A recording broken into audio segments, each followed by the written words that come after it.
મિત્રો આજે આપણે વાત કરવાના છીએ સિંધુ ખીણ સંસ્કૃતિ એટલે કે હડપ્પા સભ્યતાનું પ્રાચીન સ્થળ લોથલ વિશે।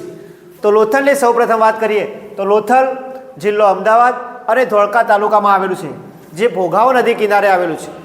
આ ઔદ્યોગિક શહેર પ્રાચીન સમયમાં વેપારી બંદર હતું, ઔદ્યોગિક શહેર પણ હતું એટલે કે નગર પણ હતું।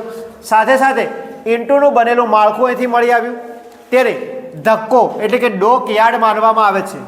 અહીં આવતા વહાણોને લાંગરીને માલ સામાન ચડાવવા માટે અને ઉતારવા માટે કામ માટે ઉપયોગમાં લેવામાં આવતું હોવાનું માની શકાય છે। આ ઉપરાંત વાત કરીએ તો વખારો અને મણકા બનાવવાની ફેક્ટરી પણ પ્રાચીન સ્થળ એટલે કે લોથલમાંથી મળી આવી।